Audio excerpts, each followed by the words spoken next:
రెడీగా breaking news చూస్తున్నాం. గంజాయి డ్రగ్స్ కట్టడిపైన సీఎం చంద్రబాబు సంచలన నిర్ణయం తీసుకున్నారు. ఇక గంజాయి డ్రగ్స్ మత్తులో జరుగుతున్న నేరాలపైన ఫోకస్ పెట్టాలని అధికారులను ఆదేశించారు.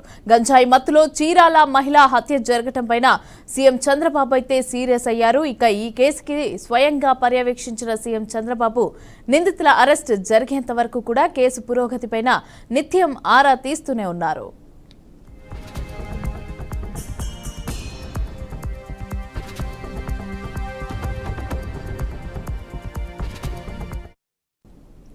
చీరాల మహిళా హత్య కేసులో నిందితులను 48 గంటల్లో అరెస్టు చేసిన పోలీసులు మహిళపైన అత్యాచారం అలాగే హత్య ఘటనపైన సీఎం ఆదేశాలతో కదిలారు. ఇక సీఎం చంద్రబాబు ఆదేశాలతో ఘటనా ప్రాంతానికి వెళ్లారు హోంమంత్రి అనిత. ఇక నేరం చేస్తే శిక్ష తప్పదనే భయం ఉండాలన్న చంద్రబాబు త్వరలో పోలీసు యంత్రాంగాన్ని కూడా ప్రక్షాళన చేపట్టనున్నట్లుగా తెలుస్తోంది. ఇక పోలీసు ఉన్నతాధికారులు మొదలుకొని జిల్లా ఎస్పీల వరకు కూడా బదిలీలైతే చేపట్టనున్నారు.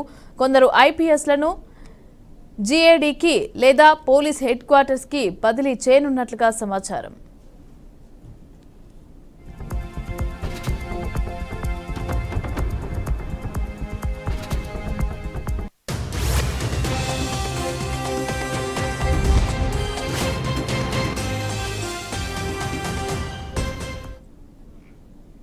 రైట్గా ఇదే అంశానికి సంబంధించి పూర్తి డీటెయిల్స్ మా ప్రతినిధి శ్రీనివాస్ మరిన్ని డీటెయిల్స్ అందించడానికి సిద్ధంగా ఉన్నారు. శ్రీనివాస్ చెప్పండి, ఈ డ్రగ్స్ గంజాయి ఈ నేరాలకి సంబంధించి అయితే ఆ చంద్రబాబు అయితే ఫుల్ ఫోకస్ పెట్టినట్టుగా తెలుస్తోంది. అయితే దీనికి సంబంధించి డీటెయిల్స్ ఏంటి, వివరాలన్నీ ఏంటి అసలు?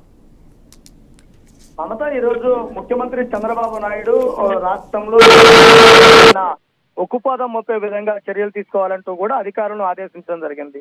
ముఖ్యమైన పోలీసు అధికారులతో ప్రత్యేకమైనటువంటి రివ్యూ నిర్వహించారు. ఆ రివ్యూలో కూడా క్లారిటీ ఇవ్వడం జరిగింది. ఎక్కడైతే గంజాయి మాఫీ ఎక్కువగా ఉందో అక్కడ ఉక్కుపాదం మోపాలి, అలానే డ్రగ్స్ కూడా ఎక్కడా దొరకకుండా ఉండే విధంగా చేయాలంటూ కూడా స్పష్టం చేసిన పరిస్థితి. ముఖ్యంగా చూసుకున్నట్లయితే కనుక ఉత్తరాంధ్ర ప్రాంతంలో గంజాయి ఏదైతే సాగు చేస్తున్నారో వాళ్ళందరిపై కఠినమైనటువంటి ఆంక్షలు విధించాలి, కఠినమైనటువంటి చర్యలు తీసుకోవాలని కూడా మాట్లాడుతున్నటువంటి పరిస్థితి. రానున్న రోజుల్లో పోలీసు ఉన్నతాధికారుల్లో కూడా భారీగా మార్పులు చేర్పులు జరిగే అవకాశం ఉంది. అలానే చూసుకున్నట్లయితే కనుక జిల్లా ఎస్పీ స్థాయి అధికారులు కూడా ట్రాన్స్ఫర్ చేయడానికి కూడా సిద్ధపడుతున్నటువంటి పరిస్థితి.